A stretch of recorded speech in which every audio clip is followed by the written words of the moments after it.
एक जमाने की बात है। एक खुशहाल सल्तनत में लोग अपनी प्यारी राजकुमारी की शादी की खुशियां मना रहे थे। वो अपनी बेमिसाल खूबसूरती के लिए मशहूर थी और उसकी एक झलक ही दिल मोह लेने के लिए काफी थी। वक्त आने पर उसने सबसे खूबसूरत शहजादे को अपना शरीके हयात चुना। जश्न के दौरान शहजादे ने मुस्कुराकर कहा, ओ राजकुमारी, आप निहायत खूबसूरत हैं और आपकी आवाज़ भी बहुत दिलकश है। जश्न के बाद जब राजकुमारी अपने कमरे में गई और आईने में खुद को देखा तो अचानक उसके चेहरे पर एक छोटी सी खराश नजर आई। ये देखकर वो घबरा गई। एक दरबारी ने उसे तसल्ली दी, ये कोई बड़ी बात नहीं राजकुमारी, आज आपकी शादी का दिन है, एक मामूली खराश सब कुछ नहीं बदल सकती। मगर दिल की बेचैनी कम न हुई। राजकुमारी ने सोचा, अब सिर्फ मेरा शहजादा ही मुझे सुकून दे सकता है। वो दौड़ती हुई उसके पास पहुंची और बोली, मेरे प्यारे शहजादे। मगर जैसे ही शहजादे की नज़र उसके चेहरे की खराश पर पड़ी, उसने बात काट दी। नहीं, मैं अब तुमसे शादी नहीं कर सकता। तुम अब वो खूबसूरत राजकुमारी नहीं रही। ये कहकर वो बेरुखी से चला गया। दिल टूटने पर राजकुमारी शाही बाग की तरफ भाग गई, जो सदियों से उसके खानदान का मुकद्दस मकाम था। वहां रहने वाली परियां उसकी मदद के लिए नमूदार हुईं। एक परी ने कहा, बेचारी, अगर हम उसकी खराश मिटा दें तो क्या फर्क पड़ेगा। दूसरी परी बोली, नहीं, इससे कुछ नहीं बदलेगा। राजकुमारी ने आह भरी, ऐ मेरे खानदान की मुहाफिज परियों, मैं तुम्हें जानती हूँ। परियों ने नरमी से कहा, हम तुम्हें बचपन से जानती हैं, उस शहजादे को भूल जाओ, तुम्हें उससे बेहतर कोई मिल जाएगा।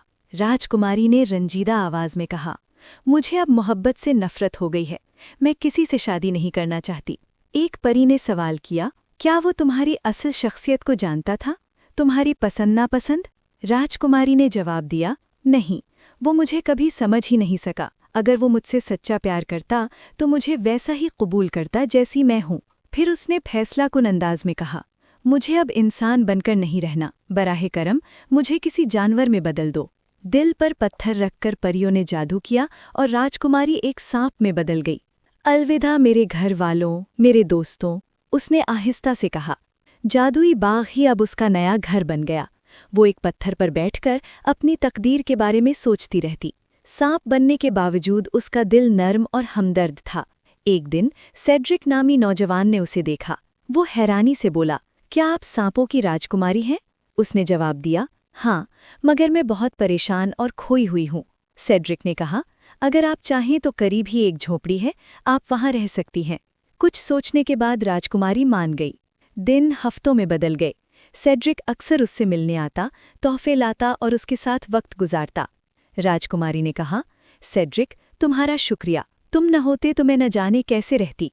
सेड्रिक मुस्कुराकर बोला, ये मेरे लिए खुशी की बात है, आप मेरे अच्छी दोस्त हैं राजकुमारी। वो दोनों जंगल में साथ घूमते, बातें करते। राजकुमारी को ऐसी खुशी मिली जो उसने पहले कभी महसूस नहीं की थी। वो खुशी से बोली, मुझे जिंदगी में कभी इतना मज़ा नहीं आया। सेड्रिक ने कहा, आप हर हाल में खुश रहने की हकदार हैं, चाहे आप किसी भी रूप में हों। एक दिन सेड्रिक बहुत फिक्रमंद नजर आया। उसने बताया, मेरे मुल्क के लोग डाकुओं से तंग हैं। वो रात को आते हैं, लूट मार करते हैं। काश मैं उनकी मदद कर पाता। राजकुमारी ने कहा, हम उनकी मदद करेंगे, हमें हर खतरे के लिए तैयार रहना होगा। उन्होंने एक मंसूबा बनाया। एक रात झोंपड़ी के दरवाज़ा चरचराहट के साथ खुला। डाकू आ चुके थे। सेड्रिक और राजकुमारी मुकाबले के लिए तैयार हो गए। शदीद लड़ाई शुरू हो गई। राजकुमारी ने सांप बनकर डाकुओं को डरा दिया। वो खौफ से कांप उठे। एक डाकू ने राजकुमारी पर हमला किया, मगर सेड्रिक ने आगे बढ़कर उसे बचा लिया। राजकुमारी ने पूछा, तुमने मेरी खातिर अपनी जान खतरे में क्यों डाली? सेड्रिक ने जवाब दिया, क्योंकि सांप के रूप में भी आप मेरे लिए बहुत कीमती हैं। मैं आपसे सच्चा प्यार करता हूँ। उसी लम्हे जादू टूट गया और राजकुमारी दोबारा इंसान बन गईं। आप वापस आ गईं? सेड्रिक खुशी से चिल्लाया। राजकुमारी ने कहा, हाँ, तुम्हारे सच्चे प्यार की वजह से। दोनों ने मिलकर डाकुओं को शिकस्त दी। वो दोबारा कभी सल्तनत में वापस न आए। वक्त के साथ उनका प्यार और गहरा हो गया और आखिरकार उन्होंने शादी कर ली। एक शानदार तकरीब में उनकी शादी हुई।